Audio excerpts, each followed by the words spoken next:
This is Let's Talk Business Radio with your host, Marc Ebinger. Now, here's Marc. I think one of the big things here was creating the content, and the big part of that is if you create the content, we're hoping people actually use it. And one of the areas of your expertise, Marc, that you have done extremely well is hiring virtual assistants in the Philippines. So what areas of business do you outsource first to make sure that actual activity happens? So keeping it real, when it comes to business, we've got to make our money back as quickly as possible, right? So when I started hiring, I needed to, of course, get certain things done, but I also needed to get stuff paid for. So the first job was, how do I create more customers using the virtual assistant? And I was able to 3X my return on investment in the first 30 days, which really kind of helped my wife relax a little bit about getting involved in the outsourcing world, because she's thinking, well, why can't you just do everything yourself? And I'm like, well, I'm trying to actually grow a company here, not get trapped in a job. So yeah, that's the big thing is, getting that money covered. So appointment setting is huge, right? So when I go out, I do a lot of networking, I interact with a lot of people, and just having somebody set those appointments, follow up and make sure that the person gets appointment reminders, all of the things, right? The calendar's set, everything stays organized so that I can move quickly, allows me to do what my income income producing activities are, meeting with people. Ultimately, that's how I bring in more customers.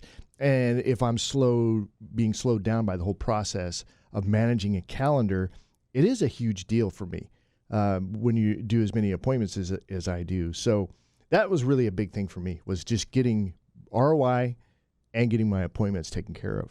And I know in the business world and in general, the fortune's in the follow-up. It's in reaching out and talking to people. But a lot of business owners I talk to, they're hesitant because they feel like if it's not them, it won't be done as a high level.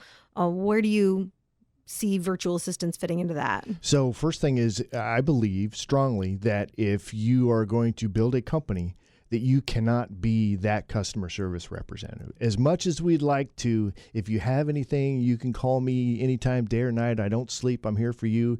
That just doesn't work when you're going to scale at all. So I set that expectation from the word go, is that I have a customer service rep that follows along to make sure that there is a point of contact always available to you, and that my company is properly represented, and I can continue to scale and still meet those expectations. Because if I start to falter at that and people expect to get a hold of me when they call and they don't because I'm in a meeting, and I'm not going to interrupt the meeting by answering a phone call. That's extremely rude to do that unless it's an emergency or some type of situation. But other than that, I don't do that. So, but those expectations need to be set early. Yeah, and I think we can all agree expectations and communications in business are humongous. Even if something goes wrong, we can generally overcome it by just having those two things aligned. So if someone wants to talk to you more about this and is interested in learning more, how do they do that? Just reach out to my office at 210-960-8210. That's 210-960-8210, or go to my website at Crukus.com. That's Crukus.com. And yes, when you call the number, it will not be me that answers that phone call. I love that.